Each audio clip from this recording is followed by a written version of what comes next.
Okay, I think everyone in the waiting room is here.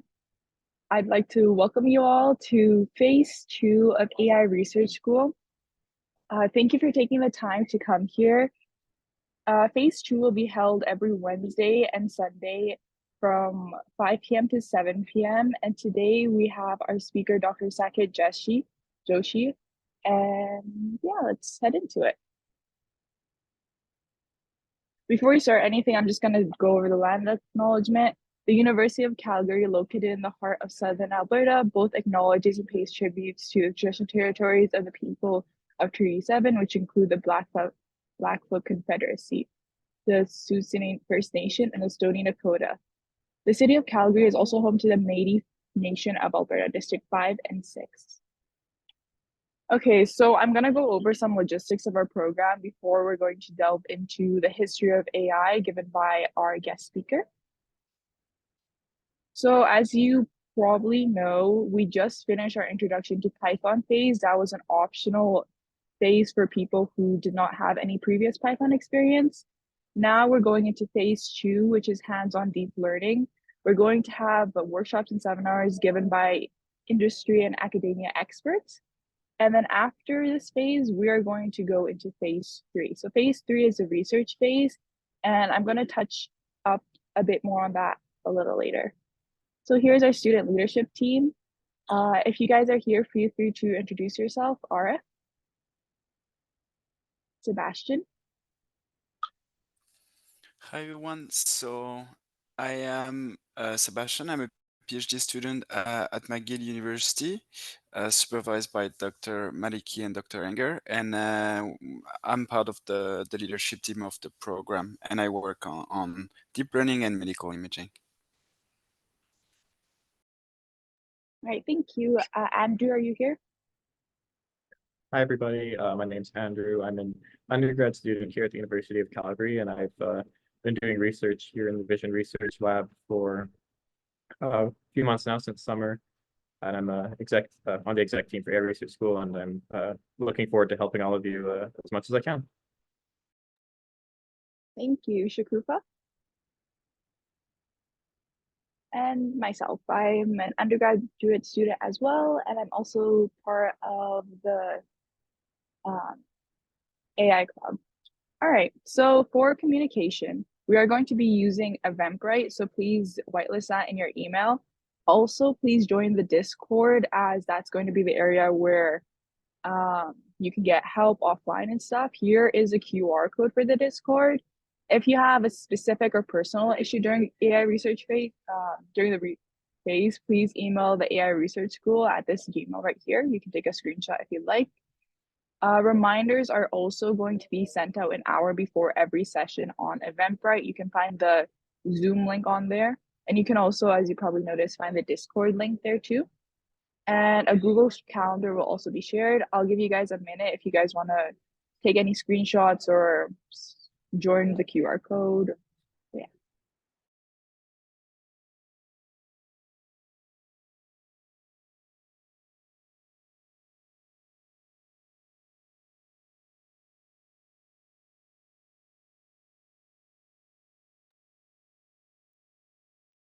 Okay, I'm gonna go over the questions in the chat. Yes, Sunday and Wednesday at 5 p.m. to 7 are going to be our workshop days. It's recommended you attend both because they're going to build off each other. Is this email in the Discord as well? We can probably send it. I'll make a note to send it after. So yeah, it will be. And thank you for sharing the Discord link. Andrew also shared the drive. That's where lessons and stuff are going to be posted. Yeah. It's in the chat. Yeah, I'm gonna give like 30 more seconds before moving on.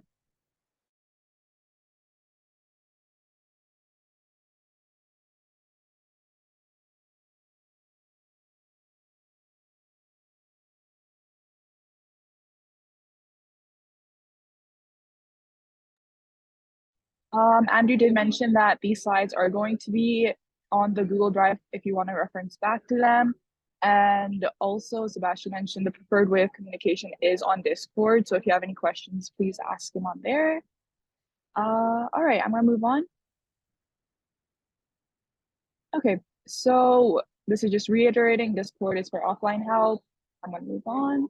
Okay, so the requirements for this phase is to have previous Python experience or already completed phase 1 of the program. I'm assuming everyone here has already done that. You also will need a Google account to run the Google Colab. We're going to be using Google Notebook, so if you don't have one, please make one. And please always log in with the same Zoom account. The reason for this is attendance and participation are going to be tracked both for the Google Research Certificate and also for qualifying for phase 3, the research phase. We do have a lot of people who are interested in our program, so unfortunately we can't facilitate everyone, so we do need to be a little selective. We're going to have the section process based off your attendance and participation. So please show up for at least 70% of the workshops. And if you participate more, you're going to have a higher chance of actually being selected for the research phase. So is that clear? Any questions?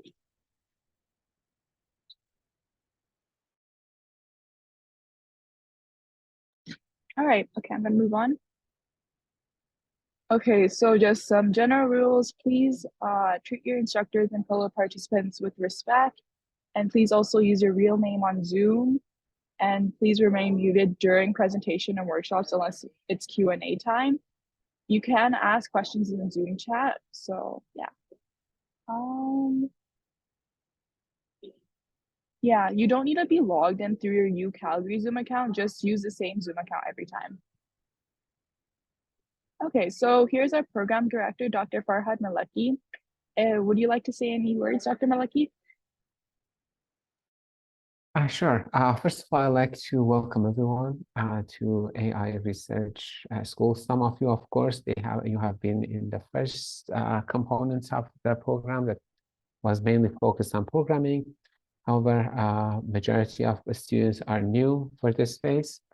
What I'd like to tell is that AI is a new paradigm. You have seen a lot of news that a new AI tools that are actually doing well in many of the software development tasks. So now there is a new paradigm in computer science shaping, and that one will change every component of what we are currently doing. And it is a good idea always to be on top of things and be part of it, to not see AI as a threat, but to see AI as your superpower that you can develop opportunities built on top of it. And hopefully that's this AI Research School, as we have seen, and some of the members that right now are on the call, actually, some of the students on the executive teams, and as well as some of the researchers that we have in lab, in the Vision Research Lab, they are from previous cohorts of AI Research School. So hopefully this would be an opportunity for learning about AI, developing collaboration with your friends as you will be working on small projects, and it will be fun. Back to you, Khadija.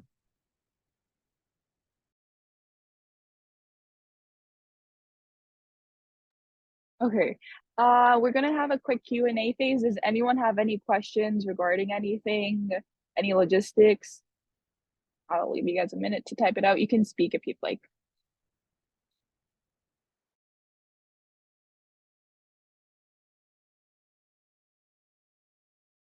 Okay, as I'm waiting for that, I'm just gonna go through some of the questions and just verbalize them. Will we be given a schedule outline for phase 2 plan and topics? There's currently like a vague outline right now. We will send out the detailed version very soon.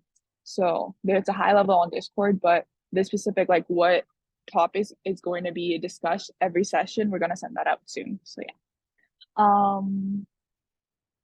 Again, doesn't matter if our Zoom wait, account only displays our first name. If you have a common first name, I'd recommend like having like a initial or something, but other than that, I think everything is fine. Will notes be posted on the Google Drive? We're going to be sharing the slides, so not specific like notes. If you'd like to make notes, feel free to, but those won't be shared on the Google Drive. For regarding the research, how does it go? Dr. Malaki, would you want to answer that one, or anyone like Andrew who like sharing your experience? Sure, perhaps I can share some information from my side, and perhaps Andrew will be a good source as a student perspective. So the current phase of the AI Research School will be mainly focused on fundamental concept that you learn, and the purpose is to prepare you for the research phase. During the research phase, you will be working with a small group of students, about 4 or 5 people. Usually that's the, we don't want the team to be too large, because it might be difficult for you guys to work together for large teams. That's a good opportunity to build a project together as a small team. You will have a mentor for that one. That's mentor, 1 or 2 mentor, I would say, depends on the project, but the mentor will help you however you are leading your research. We want to simulate a real life scenario for conducting research. For project type, we give people we suggest a list of project. However, for some student in the previous cohort, they suggested some project and they had data sets for it, and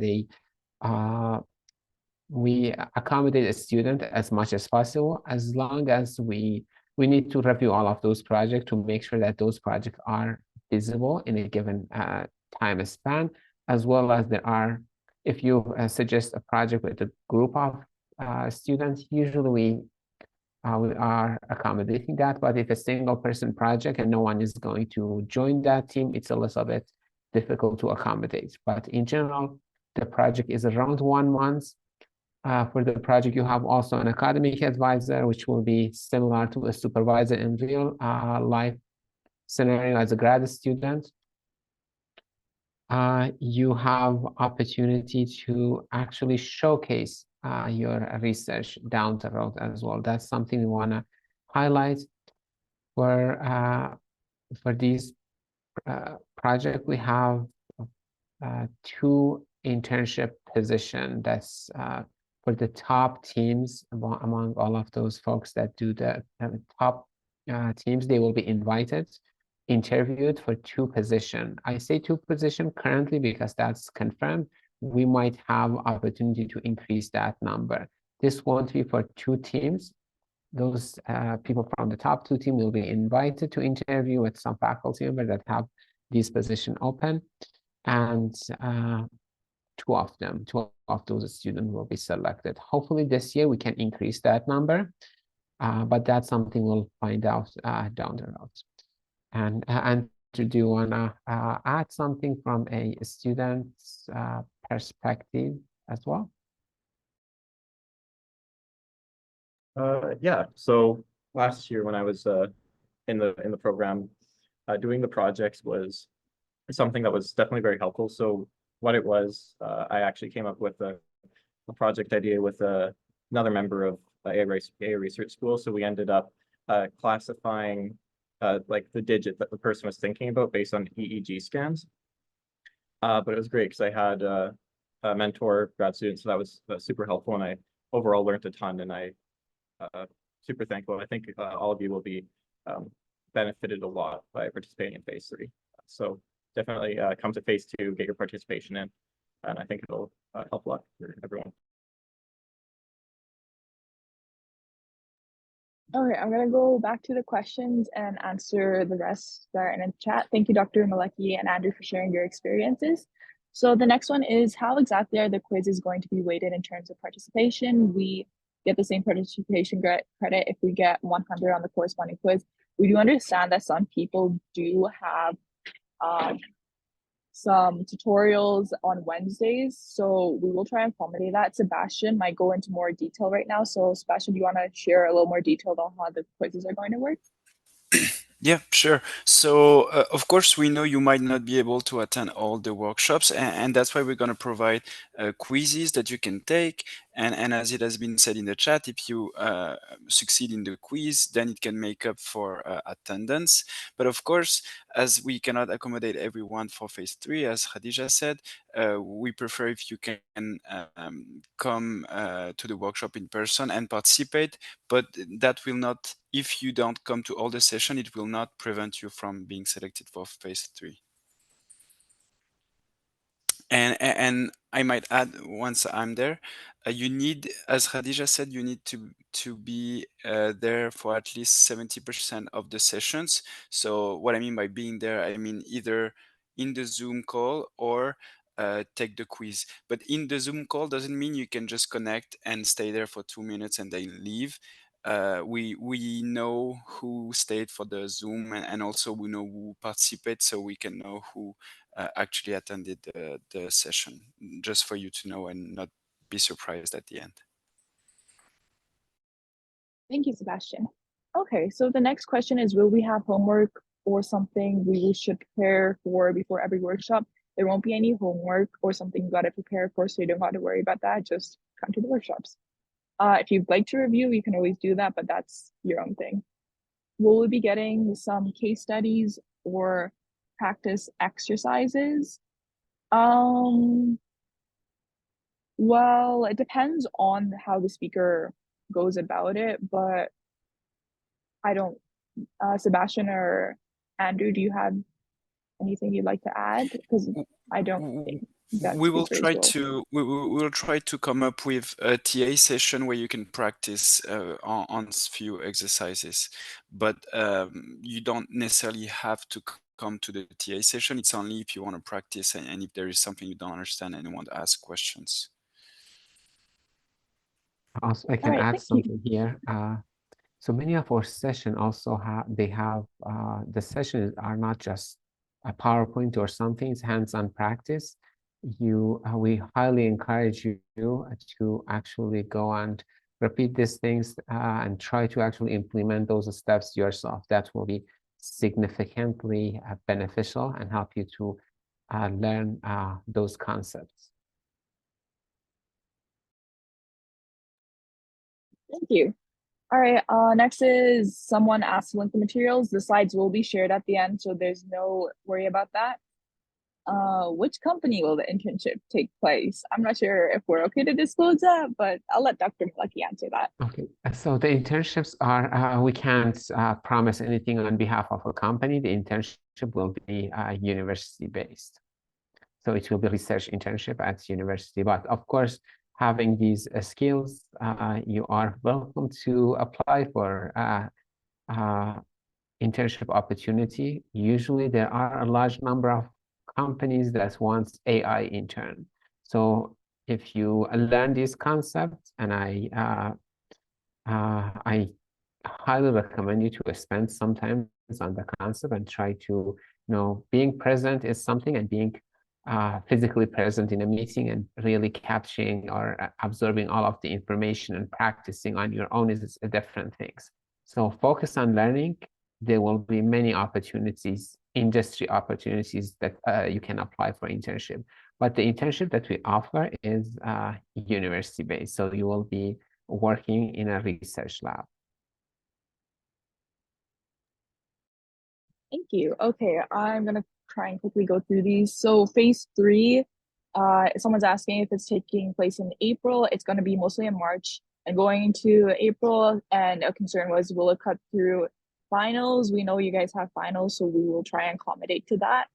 And Andrew recommends reviewing and spending an hour after each workshop reviewing. So he says that's really helpful. So a tip. The program is fully online. If someone's asking if it's a paid internship, you can apply for awards. Dr. Malaki, do you know if it's a paid internship? So for these two position, students will be paid for that. That's why we call it hours as well. Yeah. Okay, thank you. And lastly, someone I missed it. It was yeah. So for the quizzes, if you're in the Discord, we'll let you know where they're posted. So please join the Discord. And yeah, that's everything. Um, yeah, just 1 second. I'm just gonna check if our speaker is here.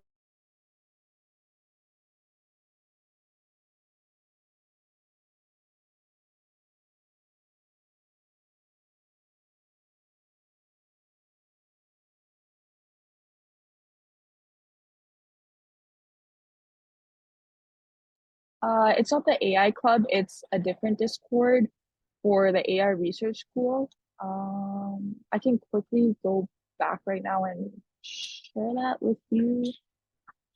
For 1 second, just join this QR link. I'm just gonna, Dr. Joshi, are you here yet? Or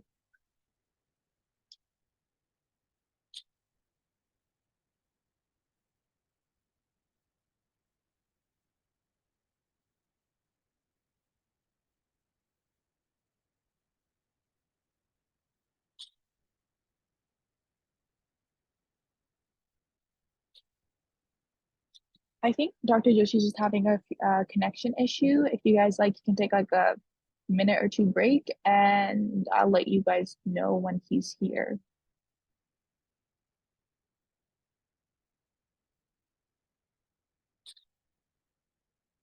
You don't have to like leave the chat, the Discord. Just, yeah, I think he's here. Um,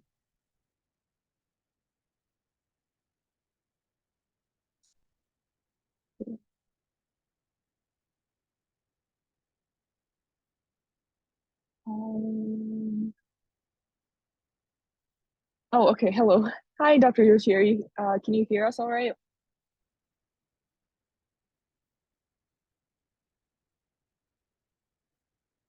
And someone's asking, these lessons will be on our YouTube channel, which is posted on the Discord. So if you need to leave, that's okay. You can watch it on your own time. But yeah, before further ado, let's go into our very interesting workshop today. Okay, so I'd like to introduce Dr. Saket Joshi. Dr. Joshi has a master's degree from Oregon State University and a PhD from Tufts University. He's been a researcher and practitioner of AI and machine learning for the last 20 years. His work includes building inference capabilities for large knowledge bases and natural language capabilities for voice assistants. Currently, Dr. Joshi works at Google Research building machine learning for health and safety application. We would like to thank Dr. Joshi for taking the time to represent this very interesting topic, the history of AI. And without further ado, I'll hand it over to him.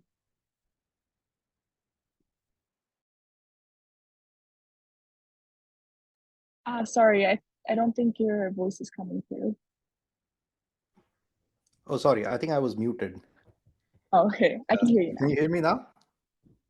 Yep. Excellent. All right. Well, uh, thank you, Gariya. And hi, folks. Um, Firstly, I'd like to thank Dr. Maleki for making me part of this workshop for a second year in a row. I always enjoy being here because it reminds me of my days in academia, which I still cherish, although it has been quite a while since I've been in academia. In fact, I think it has been so long that I can legitimately use the cliche back in the day when we were students, things used to be different. Of course, that's not saying much these days, especially in the field of AI, because AI and machine learning are evolving so fast that even folks who graduated like 5 years ago can say the same thing and they wouldn't be wrong. Right? So today I'll be talking about the history of AI and essentially about how we came to where we are from the very beginning of how science even started evolving. So in that sense, AI is not exactly a new field. Right? In fact, one can argue that AI as a discipline has been in the making ever since Euclid, right? The Greek mathematician Euclid. So Euclid published his work, which he's most famous for, his tome called The Elements. And that led somehow straight to artificial intelligence as we know today, and we'll see why. Right, so AI, the Elements, the book Elements, is actually about geometry. Right? It's not about AI, obviously. This was 2,000 years ago. But it did introduce one key idea to mathematics, and that is the important part. The idea was an axiomatic system of deduction. So, see, we all know the concept of mathematical proof, right? We have all been taught mathematical proof in school. We know the Pythagoras theorem and how it was proved and so on. But before Euclid, mathematical proof was sort of an imprecise art, right? It was very hand wavy. Giving somebody a mathematical proof was more like making an argument to convince them, right? It was not as rigorous. Now, the argument was still based on logic, but logic can only get you so far if you disagree with the premise of what the person is saying, right? So what Euclid realized was that if you set down just a few basic propositions as known facts, then you can use the rules of logical deduction to infer a vast number of new facts. And this was the key idea, right? These basic propositions, the small known facts, were known as axioms in the Euclid system. And Euclid had only 9 of these axioms, right? Just 9 facts, and they were very, very simple facts. Somebody asking if I have slides. I do not. I'm just talking. Uh, I hope you can hear that, and I hope it is enough to follow. Um, so I was talking about Euclid's axioms, right? Okay, thank you. Just to give you an example, one of the basic axioms, one of the first axioms in Euclid's system was that you can draw a point, a straight line between any 2 points. Now imagine how simple this axiom is, right? It's so obvious to us. Anyone with common sense would accept this axiom. So there were 9 such axioms, and Euclid was able to derive a huge number of theorems in geometry using these axioms and the rules of logic. Right? Now, today we take this system of proof for granted, but at that time it was a radical idea. It was a very new idea, and it was so powerful that it changed the way that proofs are done in all of mathematics, including number theory, right, which is sort of the underpinning of all of mathematics. Now, from there, let's fast forward about 2000 years into the 19th century. And because mathematics had become so rigorous, mathematicians started wondering that if all it takes to prove mathematical theorems is starting from a set of axioms and applying some rules, if that's all that it takes, then why can't we do it with a machine? Machines are great at that, right? Machines are great at changing their state to generate output. In fact, this question was just a murmur before the famous British mathematician David Hilbert posed this as one of the top challenges to mathematicians in the 20th century. So David Hilbert gave a huge talk in the year 1900, and in that he posed a large number of questions. I think was it 10 or something, but this was one of the questions: is can somebody develop a system that can take a few axioms and from there use the rules of logic to generate all of mathematics, all theorems, prove all theorems? Well, within a single decade, right, within 10 years, the philosopher Bertrand Russell, I think we must have heard of Bertrand Russell. He wrote a book called the Principia Mathematica, in which he answered David Hilbert's question in the affirmative. Right? He said, yes, here Principia Mathematica is a system that can take only a few axioms, and he came up with the rules that could go from those axioms, use logic, and essentially derive all of mathematics. Of course, he didn't actually show the derivation of all of mathematics, but he just proved in there that that would be possible. Now, Russell's system could solve all of number theory using axioms and deduction. Obviously, the book became a rage. It was like the chat GPT of its time, right? It was quite a sensation. And if machines could prove all mathematical theorems, then next question obviously was, can it do more? Right? Once math is conquered, then can it go to physics? Can it go to chemistry? Can it go to biology? How about art? How about music? Well, after all, I mean, if you reduce art and music um, to its theory, then it's still just mathematics. So can the machine do all of these things? Can it play the piano? Can it dance? Can it draw paintings?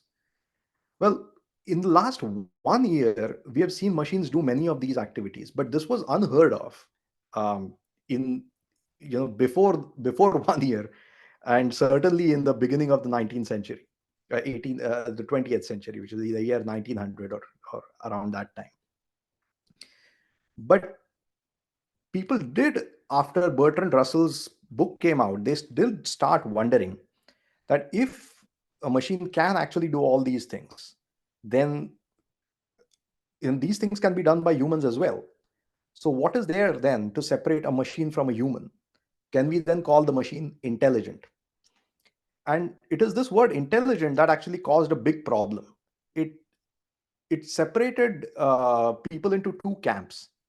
Right? One camp that was pro machine intelligence, one camp that was anti machine intelligence. Right? It basically broke the camel's back at that point. You see, similar to the way things are today, at that time also there was many voices warning against artificial intelligence. There was this anti-AI camp that felt that machines either could not or at least should not become intelligent. Right? There were many arguments against AI. There were biological arguments, religious arguments, philosophical arguments, but most of these arguments were more of an emotional appeal, and they weren't really going to deter the mathematicians. It was not a solid proof, but the solid proof did come, right? And this came in the form of a victory to this AI camp, anti-AI camp, from an Austrian mathematician called Kurt Gödel. Gödel wrote a paper in 1933, I believe, 33, 34. So Gödel proved that the system of Bertrand Russell, which was supposed to solve all of mathematics, could basically not solve all of mathematics. Right? It was wrong. Right? The claim that the Russell system would solve all of mathematics was wrong, and the reason that Gödel gave was actually relatively simple. The reason was that in number theory, one could always propose a statement such that by attempting to prove or disprove that statement, the system ran into a contradiction. Right? To put it in simple terms, right? To give a simple example, let's consider the sentence, I am lying. Right? If I tell you I am lying, which in other words means I am being untruthful, right? I am lying. Am I telling the truth, or am I not telling the truth? Let's analyze this. Right? If I am telling the truth, if I'm being truthful, when I say I am lying, then I'm actually lying, which means I am being untruthful. But if I am being untruthful, then I must be being truthful because I just told you I am lying. Right? So you see, in any way you slice it, you can't end up without a contradiction. And this is exactly what Gödel proved for number theory in terms of Bertrand Russell's system, right? So the Principia Mathematica. And as if this blow wasn't enough, there was another British mathematician. His name is Alan Turing. I hope we have all heard of him. He came to the same conclusion with his Turing machine. Right? The Turing machine is essentially a mathematical model which is underlying all computers today. So if you reduce any modern day computer to its mathematical model, that is a Turing machine. So Turing's version of this proof is the famous halting problem. Right? He called it the halting problem, which says that basically it says that you cannot uh, no machine the no Turing machine can tell if another Turing machine will halt when given a particular input. But it's essentially the same form as Gödel's incompleteness theorem. right? Gödel's theorem about why Bertrand Russell's system will not solve all of mathematics. Now, these two results came in the 1930s, and it was a big win for the anti-AI camp, because along with all the religious, biological, and philosophical arguments against AI, now there was a mathematical argument, which was ironclad. So if computers cannot solve all of mathematics, then we can forget physics and chemistry and everything, right? Obviously, that is not happening. So computers cannot become intelligent. There is no AI, end of story. But of course, things didn't end there. Otherwise, we wouldn't be here right now. And ironically, it was Alan Turing himself who came to the rescue. Now, in 1950, he wrote a paper, right? Turing wrote a paper titled Computing Machinery and Intelligence. And if you haven't read that paper, please do. Right? Please go and read that paper to all the students who are attending this workshop. Yes, somebody wrote Imitation Game. Yes, the Imitation Game, I think that's a movie. And that is on the life and work of Alan Turing. I think that movie is more about how he used the Turing machine to stop the war, or at least to win the war. But I think it doesn't talk about his work on AI much. But this paper will, right? This paper basically started AI as a discipline. So please go and read it. It's a very readable paper. It doesn't contain any math or anything else. It's just arguments against the people making arguments against AI. And the basic argument he made in that paper, somebody is asking what is the name of the paper again. It's called Computing Machinery and Intelligence. In fact, let me type it here.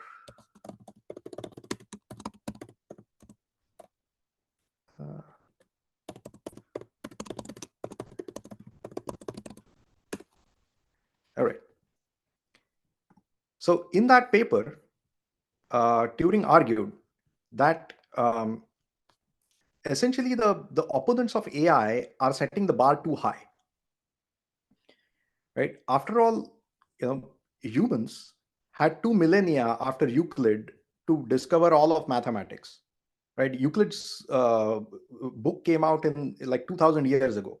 After that, humans had all of this time, but did we discover all of mathematics? No, we didn't, right?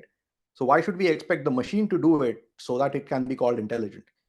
The bar is too high, right? But we do think of humans as intelligent still, right? So why the double standard?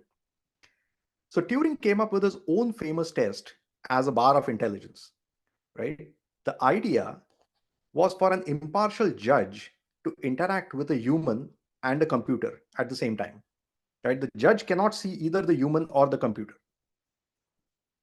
right? And the judge is supposed to interact with both of them, ask questions, talk, and whatnot.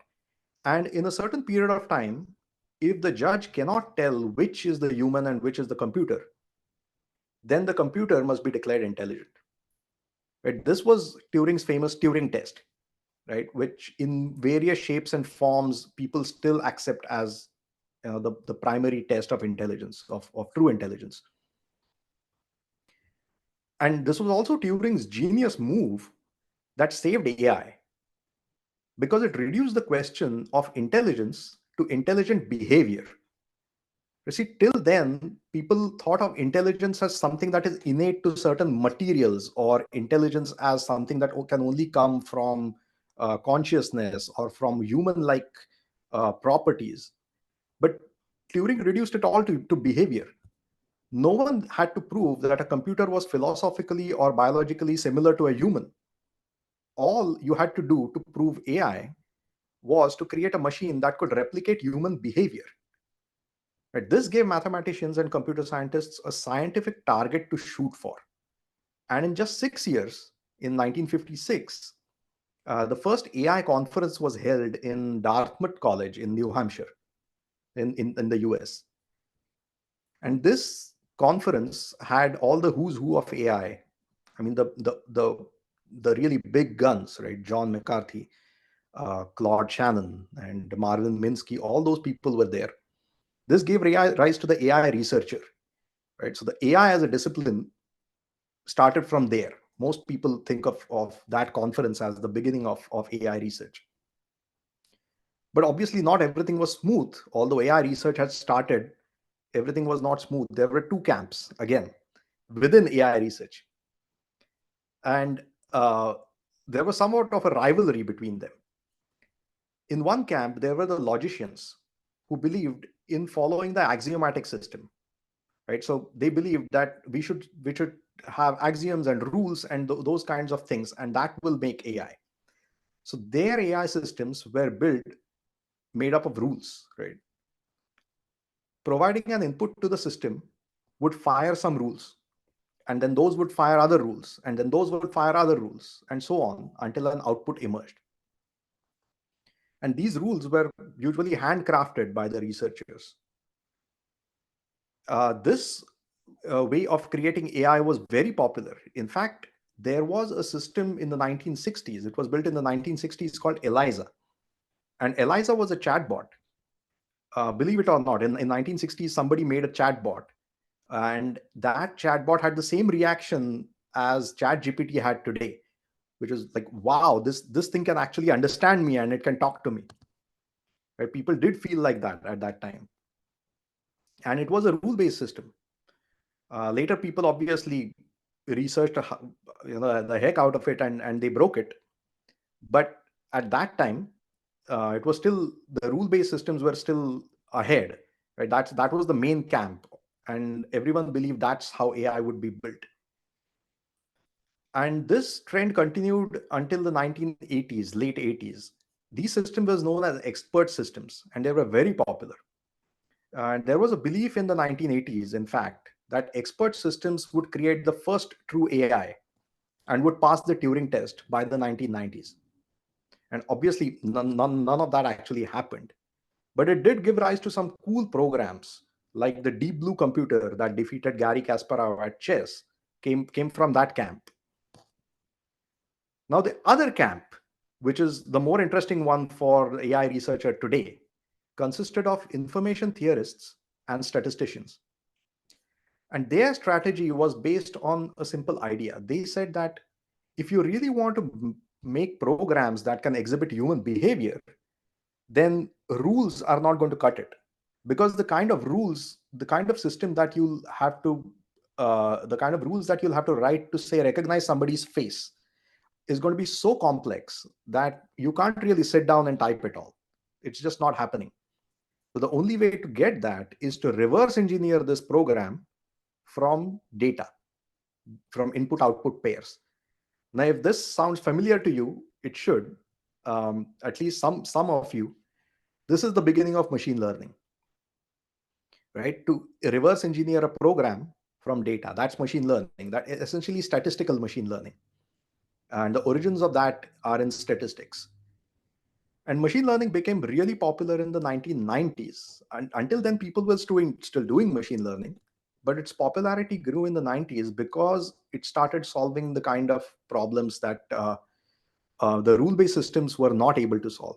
Essentially, the rule-based systems had this promise of being able to create true AI, and they failed. And now everybody turned their attention to statistical machine learning to see if this could actually give you the true AI that you're looking for and pass the Turing test. And then by the 90s and the 2000s, these years saw plenty of research in both camps and some very big efforts to bring those best of the ideas from both the camps together into a newly minted field called statistical logic, right? So statistics and logic together. And research in these three camps kept going on for another decade or 2 decades, I would say, until 2012, when everything changed. Right? In 2012, an old but largely overlooked statistical learning model came seemingly out of nowhere and kicked the butt of every other technique in the field of image classification. This model was known as a neural network. In particular, a variant called deep neural network. The next year, deep neural networks, or deep learning models as they started getting called, they exploded and conquered natural language processing. And then next year, another field, and next year, another field, and so on. And that trend has been going on for the last 10 years. And it has led us directly to large language models. Right? So neural networks started getting larger and larger and larger, and people realized that if you increase the scale of these models, then they just keep getting better. And they start producing more and more stunning results. So ChatGPT, which is based on GPT-3, I think the GPT-3 paper came out in 2018 or 19. And it was the first paper to build a gigantic model. It has a 175 billion parameter model that was able to uh, basically solve a lot of problems without any special knowledge, without any special kind of data, right? In what is known as few shot learning, but that's too technical for now. So some people believe that large language models will lead to the first true AI, right? Others are skeptical, obviously, because we have gone down this path before with rule-based systems. Right? We thought rule-based systems would create the first true AI. It led to an AI summer where there was a lot of funding in AI, and then it failed to live up to that expectation. So there was an AI winter where a lot of funding got pulled from AI. Uh, some people think that that will happen again because LLMs or large language models will not be able to create the true AI. They will not be able to pass the Turing test. But who knows? We don't know. The jury is still out. Even there is scope for statistical logic or even expert systems to make a comeback, like neural networks once did. Right? We don't really know yet. The field is very active. But what we do know is that AI is the biggest and fastest growing technology of today. Even according to Gartner, AI is poised to permeate every single field. It is about to change every single field that is out there. And machine learning is the best known tool that we have for furthering the boundaries of AI. Right? So learning machine learning, if you're here to learn how to do machine learning, you're essentially learning the best tool that we have for tomorrow's technology. And that's why I'm excited to be part of this workshop, because it is going to give rise to a new wave of AI researchers and practitioners like you. And I'm hoping that one of you will finally finish the work that Euclid started 2000 years ago. And I think that's all that I have. I wish you all the best. Thank you, Dr. Joshi. That was a very interesting talk. Are you open to having a Q&A section right now? Absolutely, yeah. All right, I'll open up the floor. Does anyone have any questions regarding the talk or any questions you'd like to ask Dr. Joshi? There's too many thank yous. We can't. Yes. You can type in your a response, but it might get missed. So if you want to speak, Oh, wow. like, please go ahead. Thank you all. Okay, we have one coming in right now. Shab is asking, what are your thoughts on large action models? Large action models. I haven't heard this term. If I understand correctly, you are talking about models that can act, or rather models that can predict actions rather than language. And if that is what you mean, yes, there is research on this type of model that is going on. Obviously, language is only one frontier, right? The real world requires actuation. And we use language to interact with each other and to interact with the machines in the current world. But the next frontier is going to be actuation, right? If you want to influence the real world, right now you can get information from the internet or from any intelligent machine. But if you really want to influence the real world, you need some sort of action. You need an action model rather than a language model. And there is large amount of work that is going on in this space. It comes from the field of robotics right now, to fuse large language models with action and have robots. Essentially, they try to use the understanding per se of large language models to predict actions in the real world. And it's in small stages right now. They're working on robots that can fetch you a glass of water from the kitchen, right? But even that would be a big step. Anything Thank you. else? That's very interesting. We do have a few more questions. Robert is asking, would you recommend learning statistics if you're interested in AI? It's an excellent question. I mean, yes, most definitely. I would recommend statistics if you're interested in science, right? So the basic statistics is good for everyone, right? Basic statistics essentially teaches you how to treat data, how to evaluate results, how to evaluate hypotheses. So yes, the answer is a big yes. How deep you want to go into statistics is up to you. Maybe if you're interested only in AI and machine learning, maybe you don't need to go very deep, but I would definitely recommend basic statistics to everyone. Okay, the next question is, what kind of work do you do at Google Research in Health and Safety from Ivan Fusilon?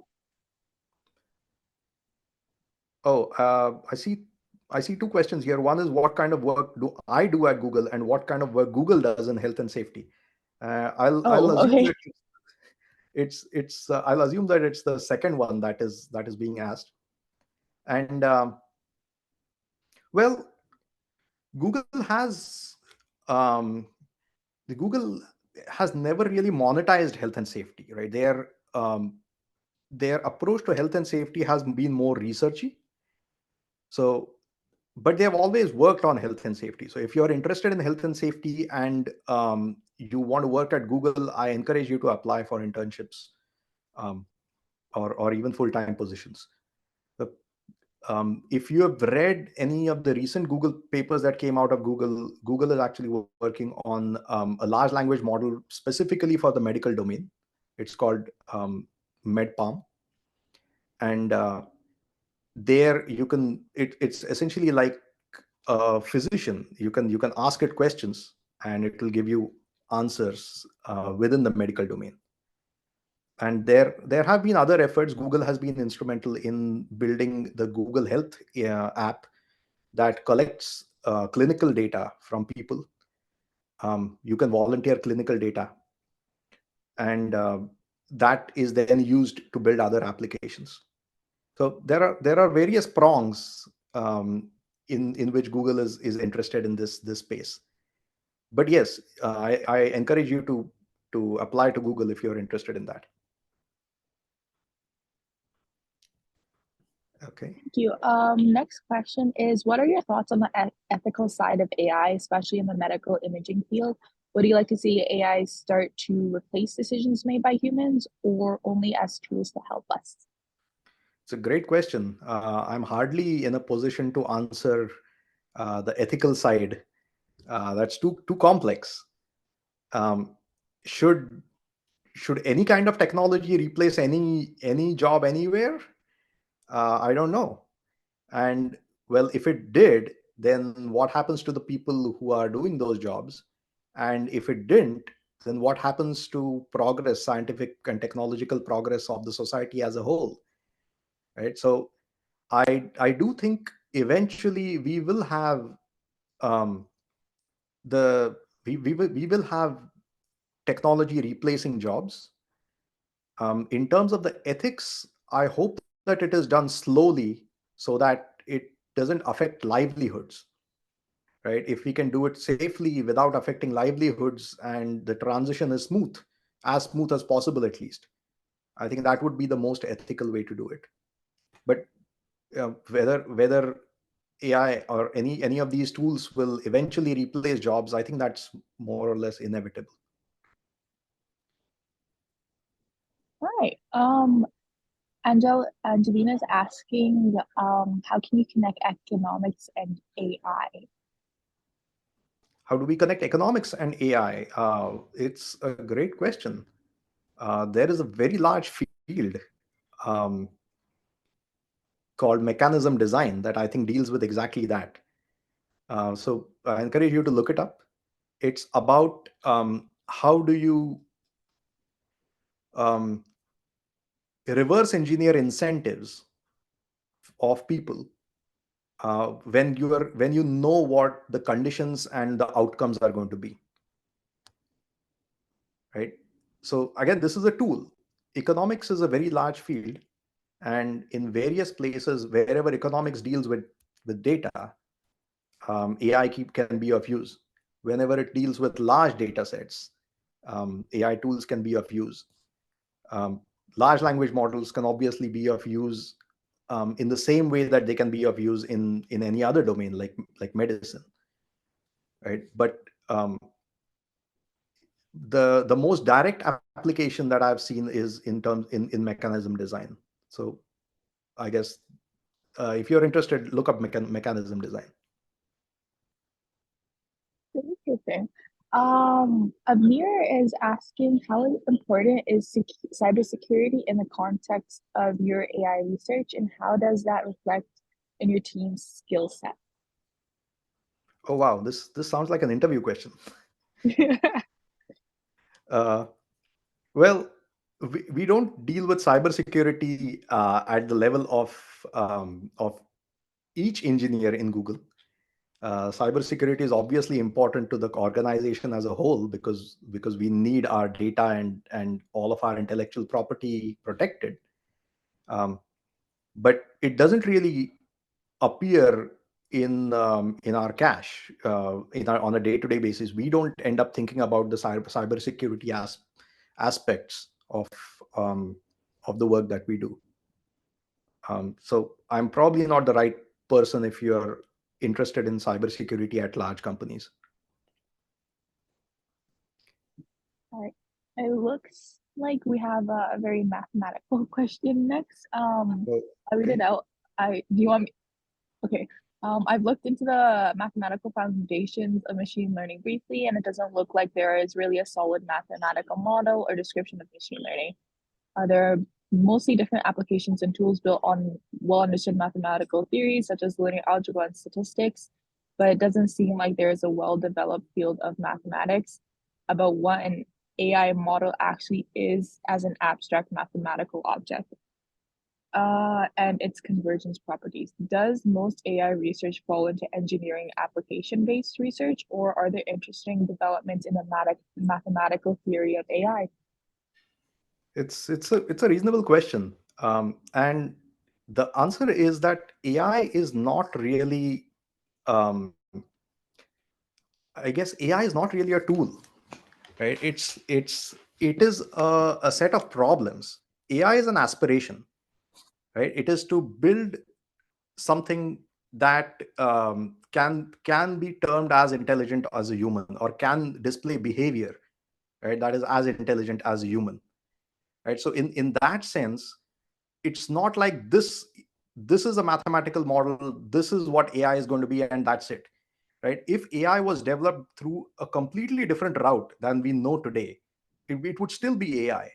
It would still be artificial, and it would still be intelligent, right? So there is a reason why AI doesn't have a fixed mathematical model. It's like um, machine learning is a tool, right? So there are mathematical models underlying machine learning algorithms, right? It's sort of the difference between space science and rocket science, right? Space science is learning about space, and doesn't matter how you do it.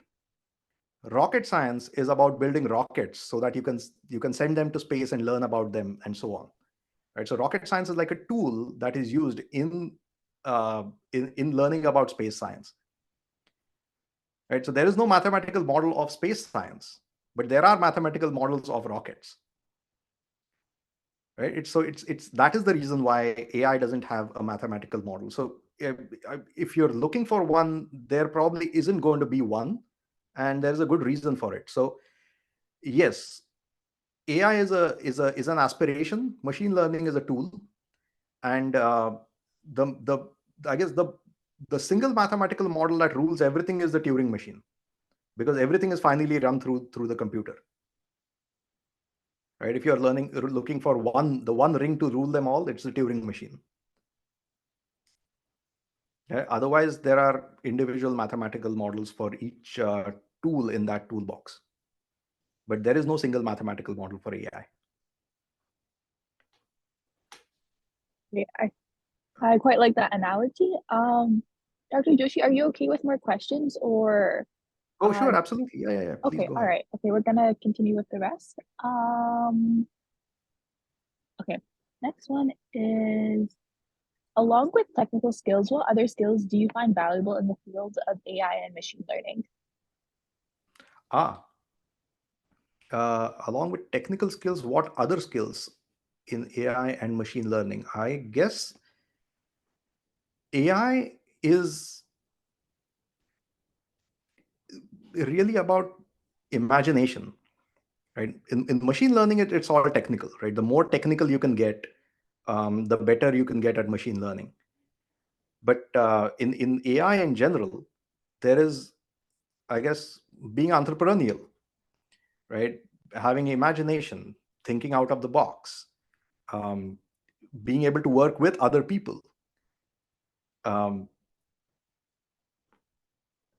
being able to sell your ideas. Right? All of these things will help, right? Because ultimately, when you're building a machine learning model, you're not doing it in a vacuum. Now, if you are, then and you're okay with that. That's great. That will give you a lot of learning experience. That will teach you something. But if you really want to interact with the real world, you need these other skills as well. And this is not unique to AI and machine learning. I think you'll need this for any kind of venture where you need to finally interact with the real world.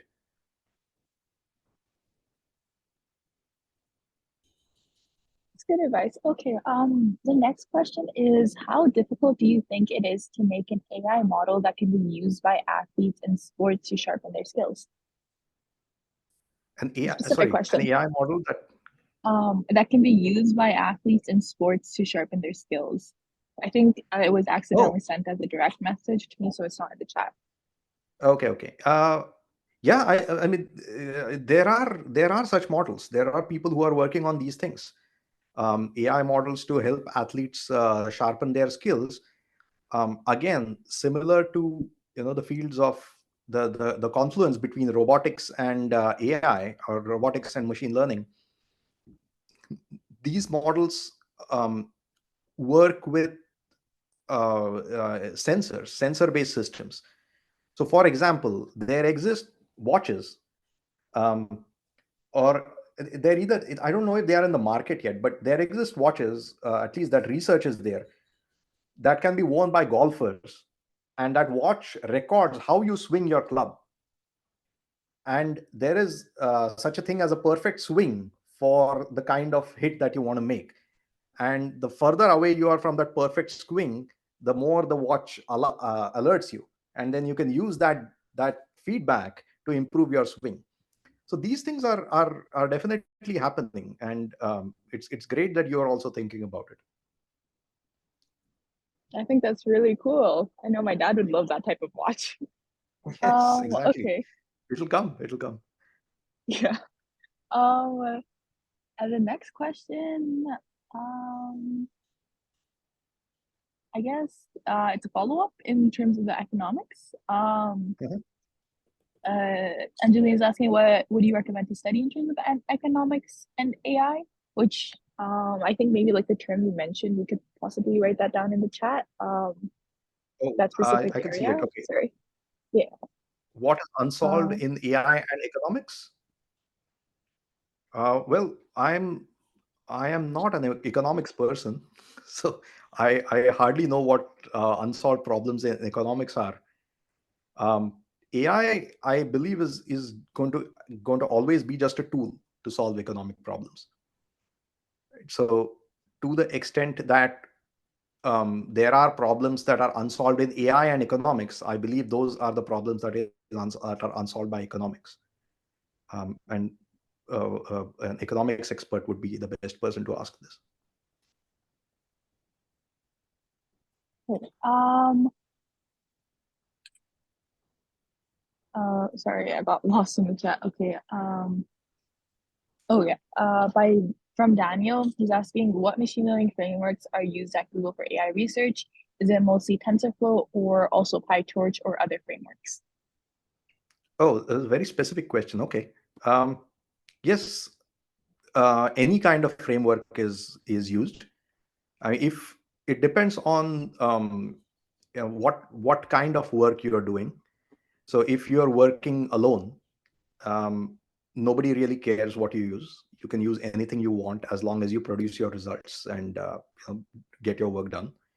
If you're working in a team, obviously you can't be doing something significantly different from what the team is doing. Otherwise, you can't gel, you can't share code, you can't do code reviews and everything. So you have to follow some form of pattern that the team is following. But there are teams who are working with PyTorch. There are teams who are working with TensorFlow.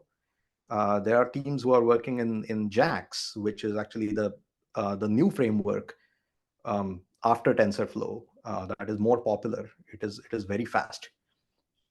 So there is scope for working in all of these frameworks. All right, thank you. I think there's one more question asking about education in AI. Do you have any ideas on how they could be for conjoined? How we can use AI to improve education? Um, yes. So that AI in some shape or form has always been used. It has always been used for improving education. So AI was used in building Chromebooks, for example, and Chromebooks are what get distributed to public school students when they are when they are learning, elementary school students. So in that sense, AI has a role to play in helping education.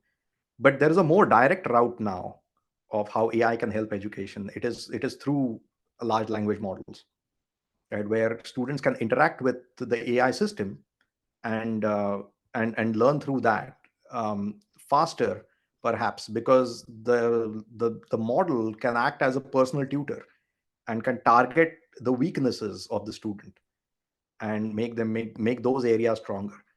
In fact, um, the Khan Academy Foundation is partnering with OpenAI to use their GPT models underneath the Khan Academy tutor. Their Khan Academy is launching, or perhaps they've already launched, an AI tutor, and that tutor is based on OpenAI models.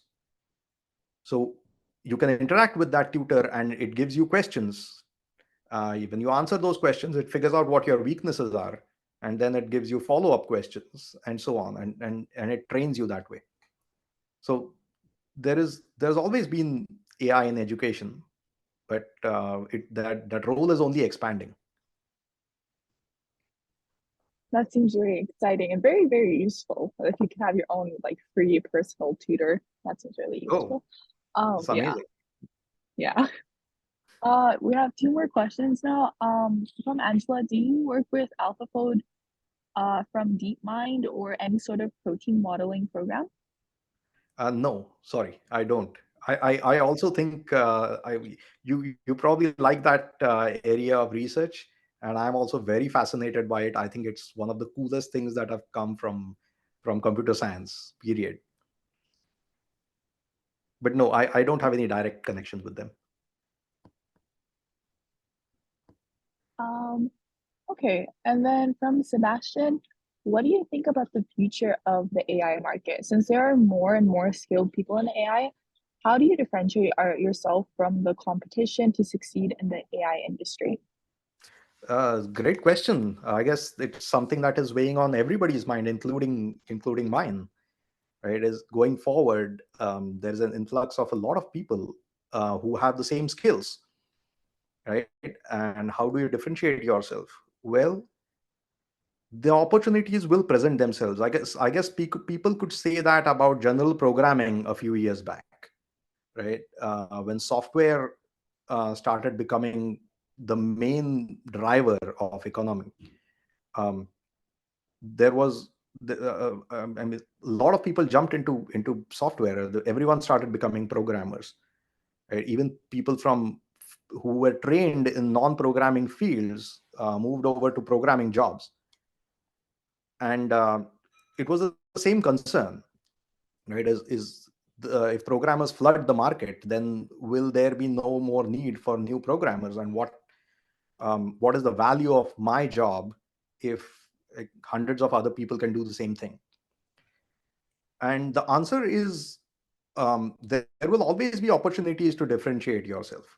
Right? There will be different uh, paradigms. Like in programming, you can be a front end programmer, you can specialize in being a back end programmer, you can specialize in being a security programmer. The domain specific work, you can specialize in applications. You can specialize in countries, right? Some countries don't have as many programmers as others do.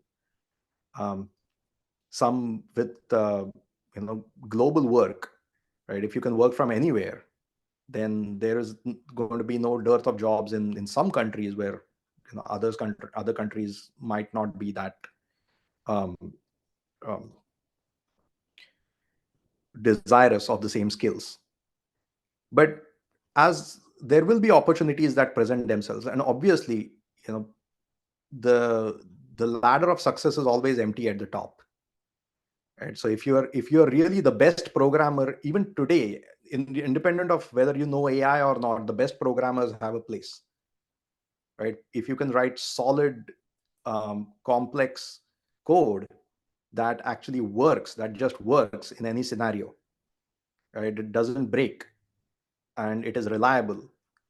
There is a large market for you, even if you don't know AI. And I believe AI will eventually become something like that. Right? There will be opportunities that will present themselves. Be cognizant of those.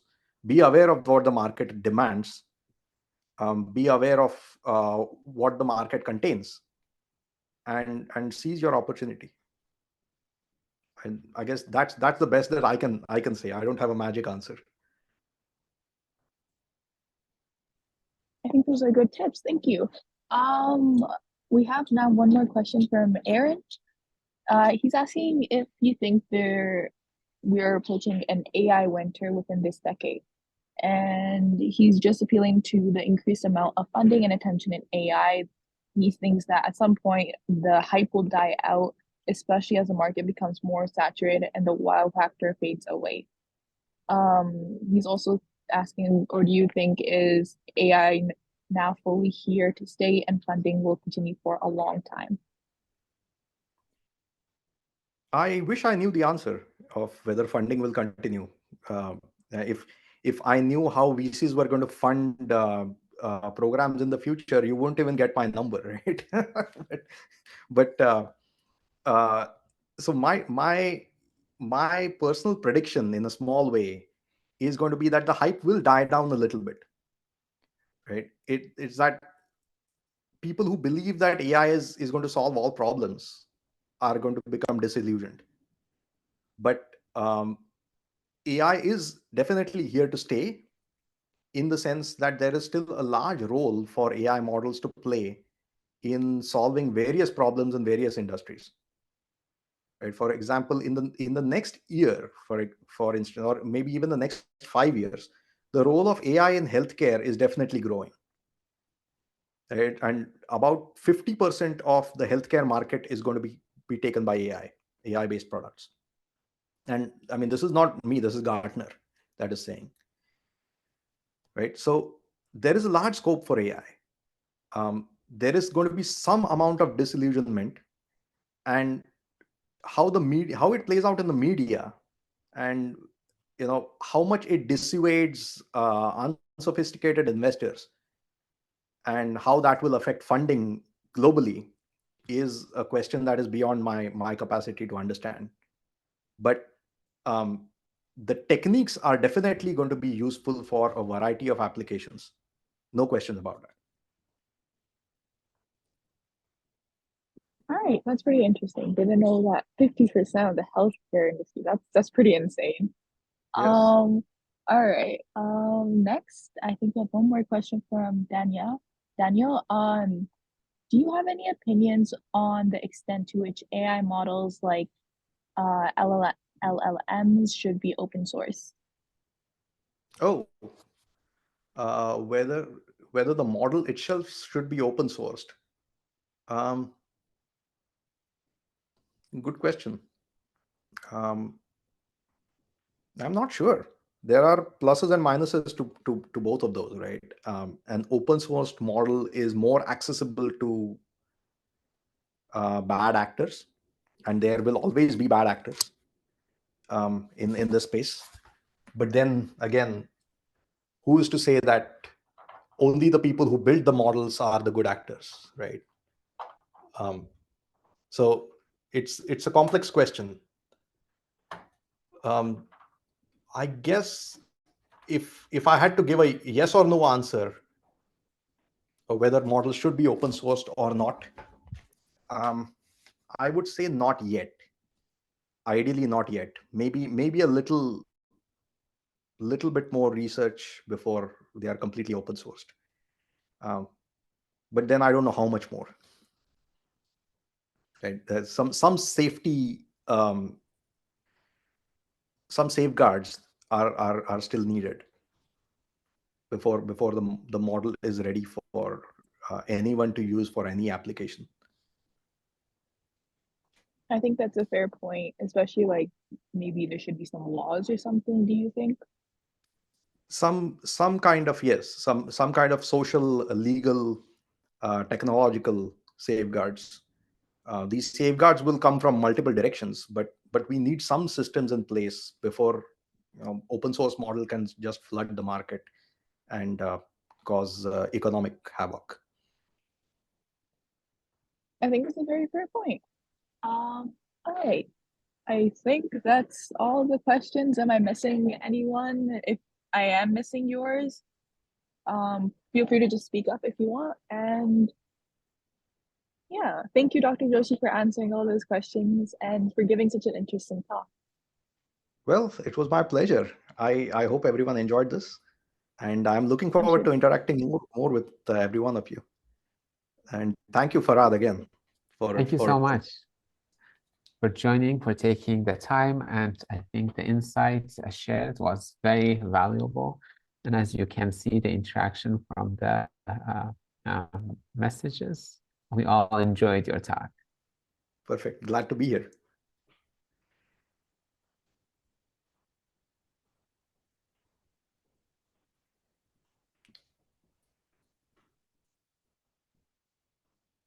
Okay, so without further ado, I think we can end today's session. Thank you again, Dr. Yoshi, and I hope everyone has a safe night and see you guys on Sunday. Thank you.